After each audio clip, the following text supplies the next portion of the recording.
And good afternoon, everybody. Thank you for spending your valuable time right here with the Adapt 2030 live broadcast, Brighteon TV Uncensored. Today's program, what do ancient Greek gods and the Nord Stream pipeline sabotage have in common? Jupiter. Jupiter's atmosphere just increased in heat by 1,200 degrees, and the atmosphere of Jupiter expanded 80,000 miles.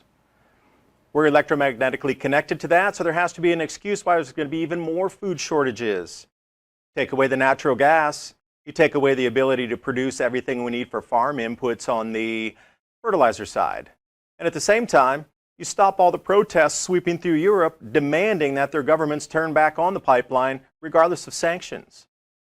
And is there truly a method to the madness of some sort of plan that's being followed by those that know cycles in the heavens affecting Earth's weather systems, Earth's climate systems, Earth's magnetic fields, and how human behavior will follow all of that, including the amount of food we can produce for a populace on this planet?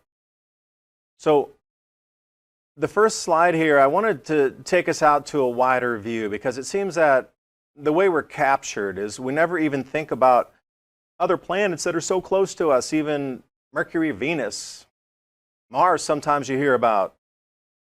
This is truly the wider view that we need to look at here. We have existence, and that's all we share. And that truly is humanity sharing this existence united. But they've captured us into such a small microcosm of thought of it's CO2. It couldn't be anything from the center of our galaxy or our regional star system that's changing the electrical frequency that could be responsible for changes that we see in the ability for us to grow food, and also the changing weather, for a better term, on the planet, the changing climate. Hijack that, put the narrative in, and you can deflect from looking at natural cycles. Good health is our greatest wealth, and I'm really enjoying the benefits of C60 EVO organic olive oil. When I take it daily, my focus is sharper, and I have a lot more energy and endurance. I sleep deeper, wake up feeling more refreshed. C60 EVO's ESS60 is a breakthrough technology making C60 safe for human and pet consumption. It's been called a miracle molecule due to the physical and mental benefits people are enjoying. C60 EVO manufactures ESS60 infused edible oils, skin serums, lip balms, and pet formulas. The results are truly noticeable. Treat yourself and those that you care about with these life-enhancing products. For 100% ESS60 purchased directly from the lab at c60evo.com/adapt2030 and use the promo code ADAPT2030 to take an additional 10% off your order. That link's in the description box below. Click and go. And now on with the video. So the beginning of when I started a couple of months ago, it was about saying and showing through proof and data that we have entered the new phase of at least a 400-year grand solar minimum cycle of very low solar activity. And if you know anything about history and you go back through these 400-year segments of time, you'll see that there's a societal reset that occurs every time the sun goes into extended low solar activity. It means our jet streams can move around as well as the cloud cells, and we can't really grow the food as well as we could. People migrate, economy resets, governments restructure. So if we truly are coming into a phase where the sun's magnetic field is going to start affecting the entire solar system, there should be some evidence of this. So I'm going to take you back to a year and a half, almost 2 years ago, and we'll follow the breadcrumbs forward. So can we determine the intensity of the cycle that we are now in? There's no more going to enter it. We are headlong into this thing. The time of the onset has already been 2021. And you could see the changes that occurred right in 2020 as we started to enter this phase. The biggest thing you need to take away from it is food production is always disrupted. Food is the civilization. No food, no civilization. Those two, that's as simple as it can boil it down to. Now, if there's a disruption, or you know there would be a disruption in the food production globally, then you know there's going to be a disruption in civilization. So the indicators that it started, and then are we pinpointing some first signs? Of course we are. You see it all across the planet. But I'm going to, let's reverse in some time here. I'm going to take it back to May 21st of 2020. Now, if you're not looking for this type of news, it's just going to blow by you. You'll never be fed this or shown these types of details unless you seek out this information. So Pluto's atmosphere collapsed at that point. Wasn't widely spoken about, news headlines, it was a glitch there, and then, oh no, don't look at that. Atmospheric pressure collapsed on Jupiter, and you thought, okay, that's exciting. What would make that happen? Something did. How did it just collapse on its own? It wasn't CO2, not you driving an SUV up there. No factories, can't blame it on that. So don't look. The narrative. And then if we just fast forward to December 15th, which is really almost 6 months later in 2020, we see Neptune, the atmosphere reversed. If you know that dark storm that's up there, it split in half and reversed and started spinning in a different direction. Now, what would cause a full atmosphere of a planet to reverse its direction? Don't look at that. That was not CO2 induced. Can't tax that. Neptune, you got a free pass. But the dark vortex, yeah, when this thing started spinning in the opposite direction, all you do is a puzzling reversal. And that's all we get. Well, truly, what if it's electromagnetism that can be mapped in cycles? And you overlay that on top of the civilization collapses and the dynasties and the kingdoms and the fiefdoms and the aristocracies that have collapsed in food, lean times, and that would be dynasties in China as well. They never last longer than 400 years based on these same cycles. Then if we take a look at Uranus, right around that same time at the end, they started to have these X-ray flares jumping off the planet onto the rings and then out to space, following what? A magnetic field line outbound. So strong that they were visible. You can see X flares from the sun. We see X flares coming off Uranus. Now, what's causing the electrical activity to have that discharge happen? Which means, for me, it was overcharged. And something has happened where there was a step down in the sun, and that current flow needs to equalize, and then whoosh, it's an outbound current. Heavy, no less, to jump out to the rings, then out into space. They didn't really track it after that. You notice, it probably would have looped back on a current flow back to the sun. There's a direct current. You could have seen it probably going back to one of those flows. And here, at the same exact time, Jupiter's auroras became 10x brighter. And I live out on farm way here in East Tennessee, super remote out there, and the clearest skies, like especially with this hurricane, it has been like a true planetarium out there in my own backyard. And you could see the color change if you looked at it in a telescope on Jupiter at that time. 10x increase, and the storm pattern was shifting across the north hemisphere there, which is matching up with Jupiter also had the aurora that they hadn't seen it this bright in umpteen years.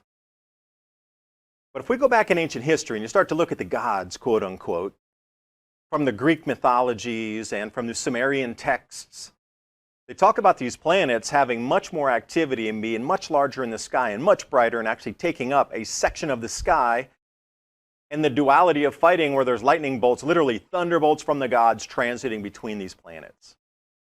The electrical activity uptick would cause that. Now it has to go to an absurd level before an unignited brown dwarf starts to get enough field current in it to enlarge itself and be larger in the sky.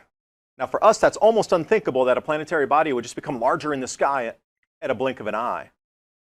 But you know, the Creator has put into motion things that are unthinkable, miracles. And speaking of miracles, Mars doesn't really have a magnetic field like we do, North and South Pole, but it does have minerals in the crust. And in July of 2021, the minerals of the crust started to pick up what you would consider northern lights, for a better term. So what had happened is current was flowing down onto and connected with the metal in the crust of Mars. And it had aurora coming out of the mineral deposits, not the actual poles, but the mineral deposit. And this was very rare to see something like this glowing, moving around connected to, and it does make sense when we start to talk about more ancient traditions and ley lines and energy portals coming out of the Earth, because what had happened on Mars really does show some validity to the ancients had witnessed this and had either put temples on there, and you see frequently where an intersection of what would be considered energetic lines on the planet, ley lines, temples, and specifically cathedrals, these sort of more ancient belief systems, putting that on top to harness that energy. Well, right here is a perfect example. That happened on Mars. So how quickly is this going to unfold? And then truly what's happening in today's realm is so integral to this next 2 years of what's happening. October of 2024 is on the right side here. And you'll see how Neptune, Uranus, Jupiter, and Saturn are making a square in the outer solar system, with the Earth in the center and the sun behind us, which in itself right now is stepping down into electromagnetic activity. It's changing its state. Those of you who are older, you remember a yellow sun. It's now whitish. Why do I bring that up? Because 79 AD on the left side, we see the same almost exact planetary geometry. It is 1 degree of arc off, so what happened during that time? This is a 2,000-year cycle that can be actually seen in the heavens of where the planets will align again. And it's a square formation that's really interesting that causes some of these effects that we're about to see on the planet, and those who know this cycle are trying to mask it from the populace. The magnetic field lines start to couple in the 4 gas giants. And if these planets were to become larger suddenly, then they would have more connectivity based on the size and also the flows of their magnetic fields. Now, when this occurs, something like this will happen. The Earth is going to be between 2 magnetic fields, toroid looping magnetic fields, in 2024, October. So in these next 2 years, it's going to start to get really intense with the weather, and the climate is going to shift so drastically. You're going to understand why the ancients ran to caves and underground cities as we approach through this state. It's going to turn on like a light switch, and it is going to come so fast and so ferociously. And if you just put it in this way here, the Earth's going to be caught between 2 looping magnetic fields. Normally, we don't have that second slight magnetic field in the outer solar system, so what's going to happen with the crust? I believe we're going to get into something like this block wall, where 2 toroid looping fields with the Earth in the center of that. Now, what type of electromagnetism or zero field magnetism will this allow? What will happen with the top 2 miles of our crust? What happens with the bridges, the pipelines, the conduits? The Earth's crust is going to start moving and shaking more and more as we enter this next phase of uptick. Now, how do you know it's going to really turn on? This is the whole thing. The indicator has just happened this week, right along with the Nord Stream 2, and I think they're both interrelated here.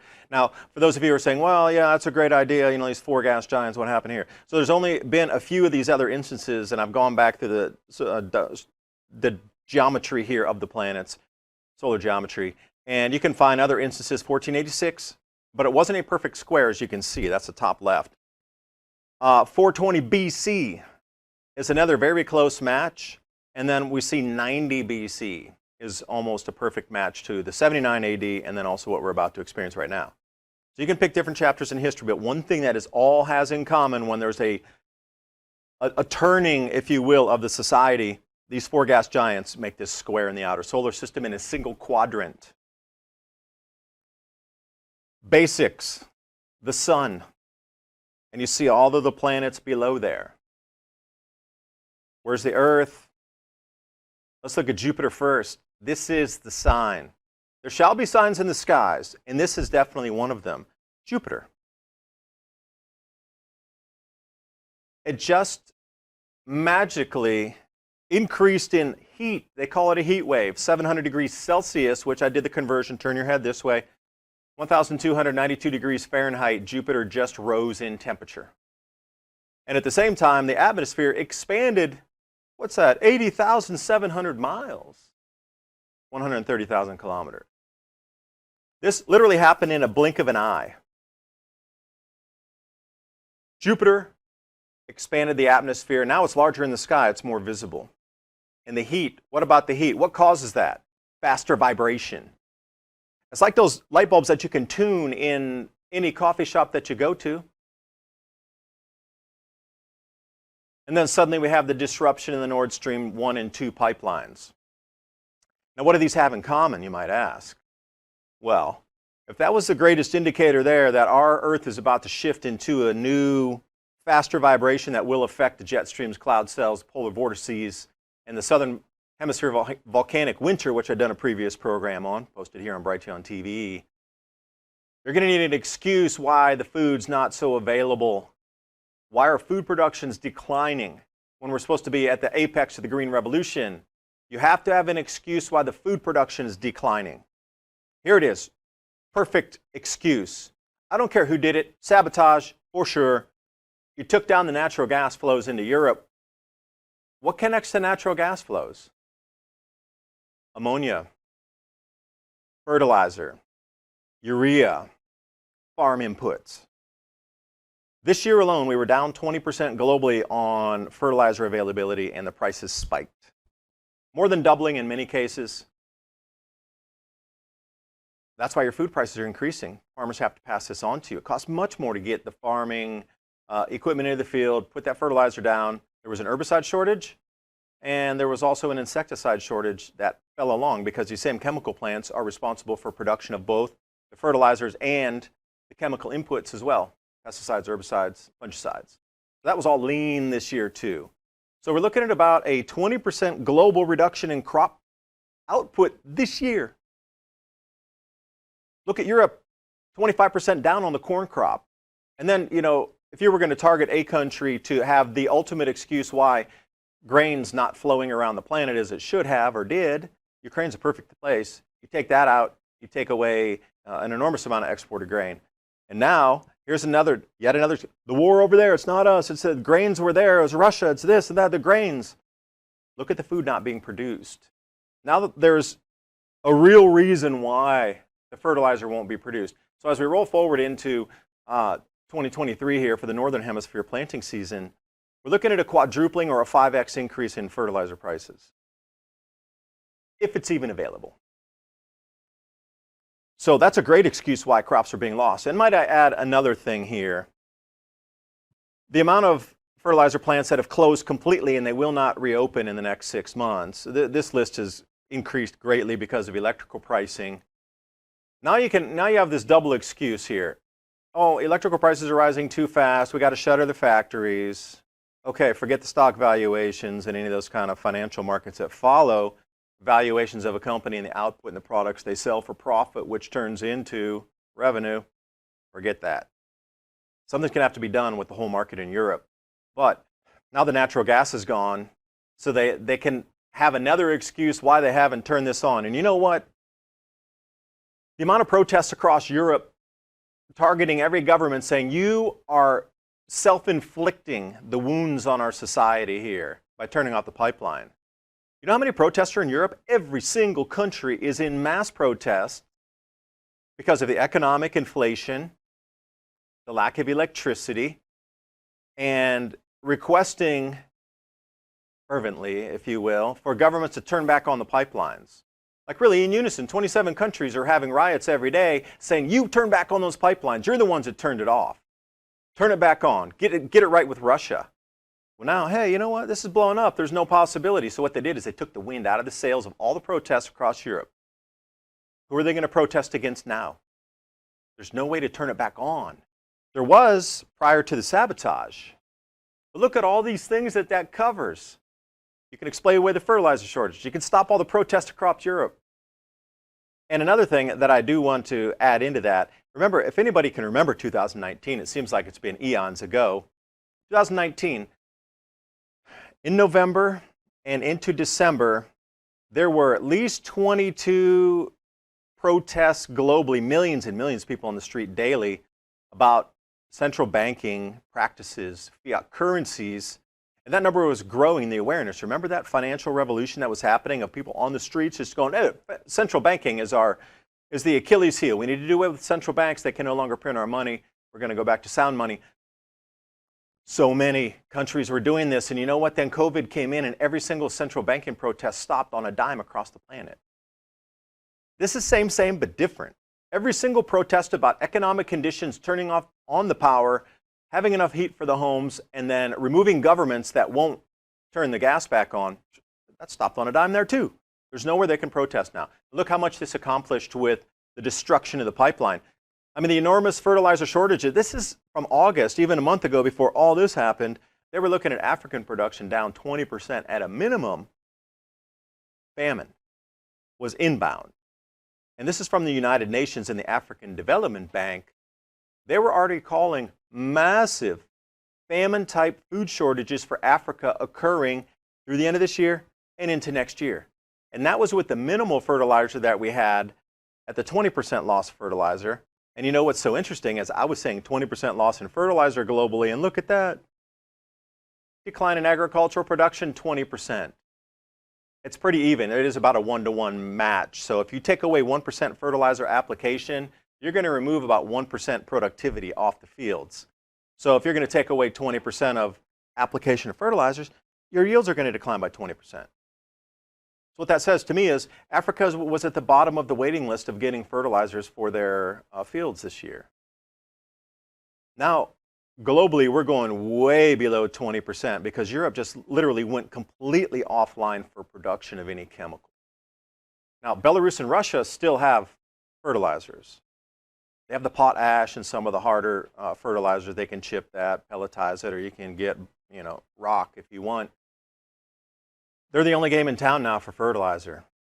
It's going to be nigh impossible to produce it. And with the bonehead moves here by administration in America to also limit the amount of natural gas production, exploration, as well as oil, and then liquefying that and sending it over to Europe, what do you think is going to happen with chemical and fertilizer production in America?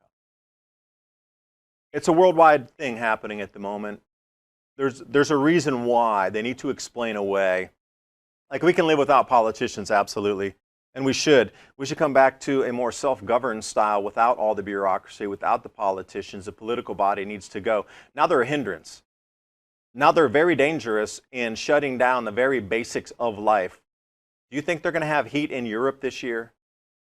How cold is it going to get in those homes that won't have heat, natural gas heat?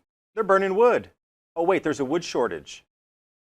And the pelletized wood that you use in those automatic pellet burners that people have for wood stoves in the home, that was a 3x increase in price already. And what you consider regular logs, there's a shortage across Europe because everybody's bought that out already.